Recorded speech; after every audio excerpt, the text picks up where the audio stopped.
अयोध्या कांड में खुशियां मनाई जा रही हैं अद्भुत, चारों ओर खुशियां छाई हुई हैं, हर्षोल्लास है। कल युवराज श्री राम अयोध्या के क्या पूरी सृष्टि के राजा बनने वाले हैं। अद्भुत, केवल 8 प्रहर का समय है और उसमें भी 4 प्रहर बीत चुके हैं, 4 प्रहर बाकी है। 12 घंटे बाद भगवान श्री राम का राज्याभिषेक होना है।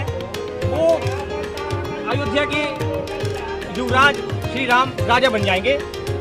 किंतु प्रकृति को, देवताओं को और सृष्टि को यह मंजूर नहीं है कि परब्रह्म श्री राम अभी इस कार्यभार को संभाल लें और उस कार्य को छोड़ दें। ये एक बड़ी विचित्र बात है, विचित्र अनुभव है और एक बड़ा सुंदर मार्मिक प्रसंग है जो संत शिरोमणि संत तुलसीदास जी ने इस सृष्टि में बताने के लिए साहब श्री रामचरितमानस की रचना की है। उन्होंने श्री रामचरितमानस की। मैं इनका आशीर्वाद लूंगा और बताऊंगा हल्का सा ताऊ जी के साथ अपने। संत शिरोमणि संत तुलसीदास जी ने श्री रामचरितमानस की रचना की। ये उस दौर में की गई, आज से 526 वर्ष पहले साहब संत शिरोमणि संत तुलसीदास जी ने अपने जीवन के अंतिम चरण में श्री रामचरितमानस की दिव्य भव्य अलौकिक रचना की, जो आज तक पूरी सृष्टि का उद्धार किए हुए है, ये कहा जाएगा। उन्होंने जब लिखा अयोध्या कांड में, राम के राज्याभिषेक से कुछ क्षण पहले अयोध्या कांड की 20वें दोहे के बाद एक सफाई आती है। श्री राम ब्रह्म परमारथ रूपा, अविगत अचल अनादि अरूपा, सकल विकार रहित कत भेदा, कहे नित नेति निरूपहि वेदा। तो संत शिरोमणि तुलसीदास जी में साहब संत शिरोमणि हैं, मेरे से तो बहुत ज़्यादा बुद्धि रही होगी, मेरे से तो बहुत ज़्यादा उनके पास ज्ञान रहा होगा, दिव्य चक्षु रहे होंगे, दर्शन रहा होगा, शास्त्र रहा होगा, वेदांत रहा होगा, मर्म रहा होगा, दर्शन रहा होगा, अध्यात्म रहा होगा, धर्म रहा होगा, संस्कृति रही होगी। तो जब उन्होंने ये लिखा, पहले तो जब बचपन में मैंने श्री रामचरितमानस पढ़ी समझी, कई बार मैंने साहब अपने बुजुर्गों से पूछने का ये प्रयास किया, उन्होंने उसका वैदांतिक भावार्थ नहीं समझाया। मैं आपके चैनल के माध्यम से एक व्यक्ति का नाम लूंगा साहब, जिनका नाम है आचार्य प्रशांत। ठीक है, सुनिए, आचार्य प्रशांत से साहब मैंने ये पूरा सीखा है और उनके वीडियोस देखने के बाद साहब मैं डायरी लिखता हूँ, मैंने डायरी में नोट किया है, वहाँ से मैंने साहब पूरा इसको वैदांतिक भावार्थ और वैदांतिक मर्म को समझा है। ये ठीक उसी भांति से है कि जिस प्रकार अर्जुन को उपदेश देते हुए भगवान श्री कृष्ण कह रहे हैं, नैनम छिदंती शस्त्राणी नैनम दहती पावका, न चैनम क्लेदन्त्यापो न शोष्यति मारुता। प्रत्येक इंसान, प्रत्येक प्राणी के पास एक ऐसी जिजीविषा होना चाहिए जिसको शस्त्र काट ना सके, वायु उड़ा ना सके, जल गला ना सके, अग्नि जला ना सके। और इस कसौटी पर जो एकमात्र एक तरह से कहना चाहिए व्यक्ति, वैसे व्यक्ति कहना बड़ी धृष्टता है साहब, एक सत्यनिष्ठ चेतना, वो श्री हनुमान जी महाराज हैं, जो इस कसौटी पर पूर्णतया खड़े उतरे हैं। अब आपने राहुल भाई मेरे से पूछा था कि ऐसा क्या प्रसंग है, वो प्रसंग बताइए। जब भगवान शंकर ने श्री राम के साथ जो है एक विलन है, मतलब उसी रूप में, वो प्रसंग आप बताइए। तो आपने जो प्रसंग पूछा था वो पूरा किष्किंधा कांड है, सबसे छोटा किष्किंधा कांड है, 20 दोहों का है और उसमें लगभग 120-121 चौपाइयाँ हैं। वहाँ पर साहब एक बार की बात है, मैंने अपने मन से गढ़ी है, देखिए मन गणंत भी ऐसा होना चाहिए ना जो वेदांतिक तार्किक हो, दर्शन हो जिसमें। एक बार की बात है जब शिव शंकर के विषय में जब आप कभी पूरा, मैंने आपको राहुल भाई बताया था आपके चैनल के माध्यम से, आप निर्माण षष्टकम अवश्य पढ़िए। 6 श्लोक है उसमें, अति सुंदर। आदि गुरु शंकराचार्य जो संत शिरोमणि संत तुलसीदास जी से 600 साल पहले हुए हैं, उन्होंने निर्वाण षटकम की रचना की। उसमें 6 श्लोक लिखे गए हैं संस्कृत के, बड़ा सुंदर उनका भावार्थ है।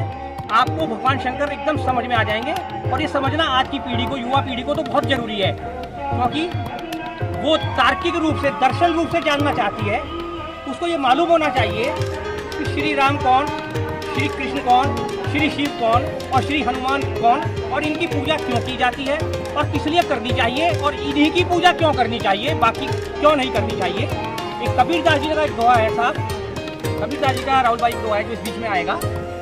वो लिखते हैं, करोड़ों मन मिटे सब पर, मन करोड़ों देवताओं पर मिटता है, तब भी वो यह नहीं समझ पाता कि वह जो एक गुप्त नाम है, गुप्त का मतलब ये नहीं है कि गोपनीय नाम है कोई, गुप्त का मतलब है जो प्रकृति से परे है एक नाम, जिसको भगवान शंकर जपते हैं, जिसका नाम है श्री राम, वही नाम साहब गोपनीय है, वही चित्त में रखना होता है। ये संत कबीरदास जी का है प्रसंग। तो जब आप वेदांत समझ लेते हैं तो आप गत भेद हो जाते हैं। फिर हनुमान, श्री राम, श्री कृष्ण या श्री शिव शंकर में आपको भेद दिखाई नहीं देता। तो वहाँ से मैंने कथा लिखी।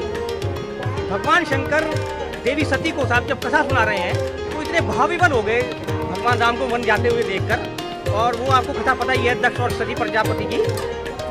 तो भगवान शंकर ने सब मनी मन स्मरण किया कि प्रभु मुझे आपकी सेवा शरीर रूप में करनी है, ये आपकी सेवा शरीर रूप में करनी है। और भगवान राम ने तब दशरथ नंदन रूप में अवतार ले लिया। ये उनके चित्त में जो एक दर्शन है वो चल रहा है।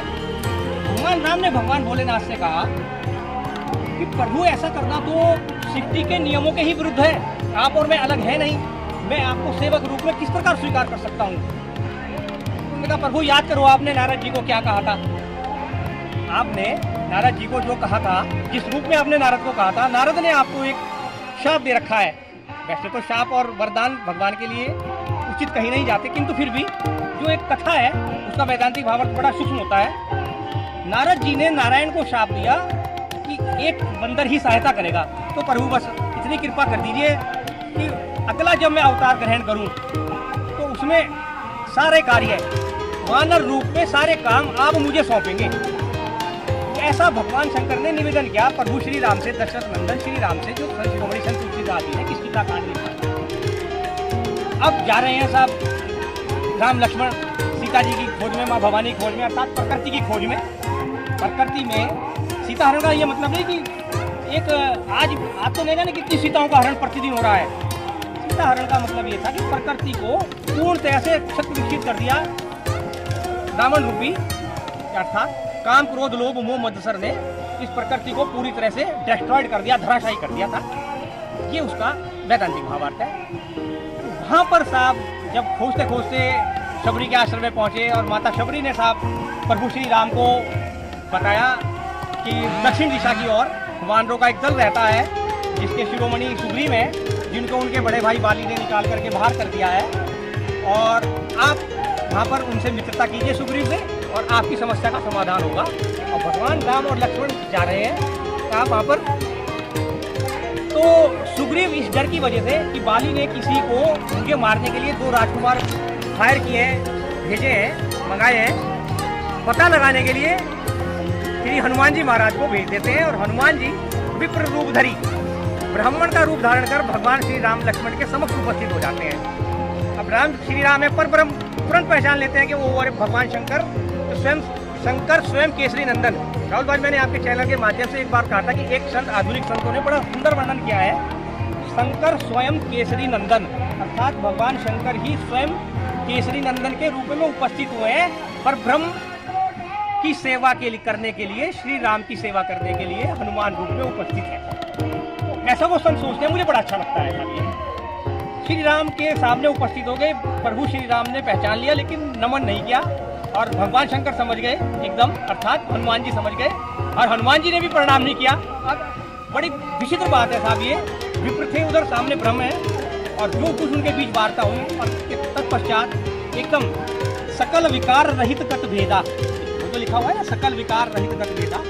तो यहाँ विकार का कोई काम ही नहीं है, जो किसी भी प्रकार से किसी भी तरह का भेद कहीं देखते ही नहीं है। मतलब हनुमान जी में या प्रकृति में जिनके लिए कोई भेद नहीं है, वो श्री राम है हमारे, वो प्रभु राम है।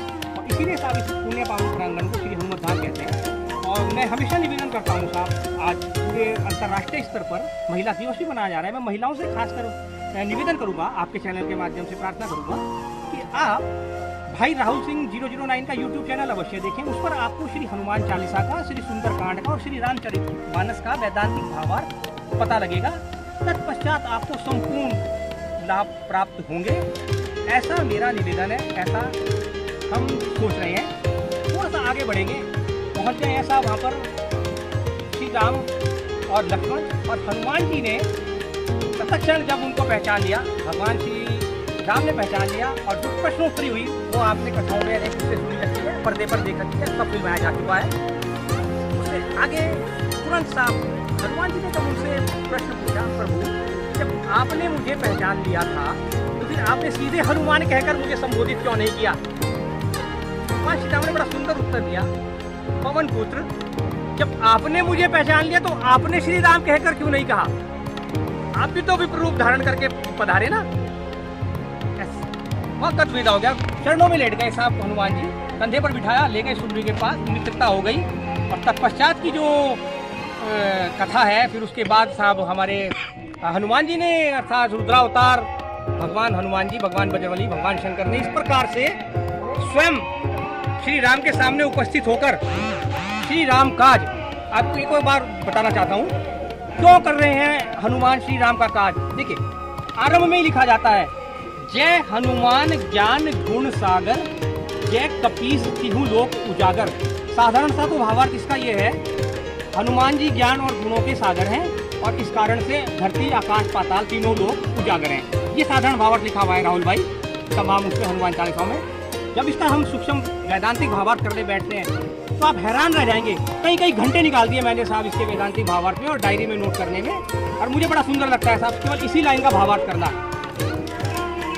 जय हनुमान ज्ञान गुण सागर, सबसे पहले क्या? ज्ञान। ज्ञान कहाँ से मिले? गुणों से। गुणों के सागर, गुणों का सागर कोई नहीं होता भाई। जब सारे गुण एक साथ इकट्ठे होकर किसी में प्रवेश कर जाएं तो वो गुणातीत हो जाता है। गुणातीत का मतलब है प्रकृति से परे चले जाना, अर्थात सीधे ब्रह्म के सामने उपस्थित हो जाना। यही भगवान शंकर ने रुद्रावतार ने अर्थात हनुमान जी ने किया, वो उपस्थित हो गए सीधे सामने। गुणातीत गुणों के सागर इसलिए कहा जाता है। ज्ञान क्या है साहब उनको? कि सारे इस अखिल ब्रह्मांड में, इस पृथ्वी पर जो कुछ भी आप जान रहे हैं, जो कुछ भी आप समझ रहे हैं, वो अज्ञान है। और जो कुछ भी आप एक भेदा जब हो रहे हैं, सिर्फ एक के विषय में जान रहे हैं, किसके विषय में? परब्रह्म श्री राम के विषय में जब आप जानते हैं, मानते हैं, तो उसको कहा जाता है ज्ञान। और भगवान बजरंगबली, भगवान हनुमान जी महाराज जो एक दिव्य भव्य अलौकिक चेतना है जो देखती श्री राम की ओर है, वह यही कर रहे हैं। उनका कामकाज ही रामकाज है और रामकाज ही उनका कामकाज है। तो ये वो कथा है राहुल भाई किष्किंधा कांड की, जो 121 चौपाइयाँ हैं, 20 वहाँ पर दोहे लिखे हुए हैं, उनका पूरा वेदांतिक भावार्थ इसमें सिमट गया है। जय हनुमान ज्ञान गुण सागर और जय कपीस तिहु लोक। तिहु लोक कहाँ पर? एक तिहु लोक होते हैं धरती आकाश पाताल, और एक तिहु लोक होते हैं साहब हमारे अंदर चल रहे होते हैं। तीनों लोग हैं हमारे अंदर। कौन कौन से हैं? जागृत, अब हम खड़े हैं, देखिए साहब हमारे भाई भी आ गए हैं एक और। ये जागृत अवस्था है। जागृत अवस्था में हम सोच विचार करके कार्य करते हैं, कर्म करते हैं। अब इस समय हम एक भाई साहब भी हैं, इसको कहते हैं हनुमत कृपा। हम आपके चैनल पर ब्रह्म चर्चा कर रहे हैं, कितने लोग उपस्थित हैं, कोई नहीं आया, एक भाई साहब आ गए और एक हमारे ताऊ जी हमारे साथ खड़े हैं। ये हम 4 व्यक्ति क्या कर रहे हैं? ब्रह्म चर्चा। इसके लिए हमें ब्रह्म मुहूर्त निकालना पड़ा? बताइए, हमने कोई ब्रह्म मुहूर्त निकाला? हमने चर्चा आरंभ करी, साथ में ताऊ जी खड़े हो गए और भाई साहब खड़े हुए। ये हनुमत कृपा है इनके ऊपर, आपके और मेरे ऊपर तो है ही, इनके ऊपर भी आ गई। कारण वही ब्रह्म मुहूर्त जब हम ब्रह्म चर्चा के लिए खड़े हो। कोई समय का कोई गिनती नहीं होती, कोई समय नहीं है, न कोई 3 से 4 कह सकता है, न कोई 4 से 5 कह सकता है, न कोई 3:30 बजे कह सकता है। हर जगह का टाइम जोन अलग है। इस सृष्टि में समय ही श्री राम है। तो आप ये कह ही नहीं सकते कि ये अमुक समय यानी कि 3 बजे से 4 बजे तक का समय ब्रह्म मुहूर्त है। नहीं भाई नहीं, पढ़ो और समझो, और हनुमान जी को बड़े विकट दृष्टि से देखो, बड़े सूक्ष्म दृष्टि से देखो, हनुमान जी को समझो। जो समझा नहीं हनुमान को, कैसे समझेगा श्री राम को? जो समझा नहीं श्री राम को, कैसे समझेगा सुंदरकांड को? और जो समझा नहीं सुंदरकांड को, कैसे समझेगा रामचरितमानस को? और जो समझा नहीं रामचरितमानस को, कैसे समझेगा खुद को? और जो समझा नहीं खुद को, कैसे समझेगा श्री राम को? आपके चैनल के माध्यम से मैं बार बार ये बात कहता रहता हूँ और इसकी व्याख्या करता रहता हूँ। आपने जो प्रश्न पूछा है उसका शायद प्रासंगिक उत्तर मैंने दे दिया है। फिर भी कोई कमी रह गई तो मैं हनुमान जी महाराज से करबत उनके चरणों में निवेदन करूँगा, आप मुझे क्षमा करें। मेरी इतनी शक्ति नहीं कि मैं साहब आपके विषय में या प्रभु श्री राम के विषय में अपनी वाणी से उद्धृत कर सकूं, लेकिन फिर भी जहाँ तक वो होगा ब्रह्म चर्चा जारी रहेगी और लोग हमारे साथ जुड़े रहेंगे। हमें हमारे ताऊ जी का आशीर्वाद मिला, हमें हमारे बड़े भाई का आशीर्वाद मिला, और इसी प्रकार से हम प्रार्थना करेंगे आपसे कि आप अपना आशीर्वाद बनाए रखें और चैनल पर बने रहें। और भविष्य में अगर आपको वेदांती बाबा श्री चिदानंद अग्रवाल जी से सुनना हो तो भविष्य में हम प्रोफेशनली साहब मैदान में उतरेंगे श्री राम कथा के आपके चैनल के माध्यम से। आज एक घोषणा कर दी जाती है कि जय बजरंग बली चिदानंद अग्रवाल स्वयं प्रोफेशनली रूप से साहब श्री राम कथा के मैदान में तोता लगाएंगे और श्री राम कथा आपको सुनाएंगे। जय जय सिया राम, जय बजरंग बली, जय हनुमान जी।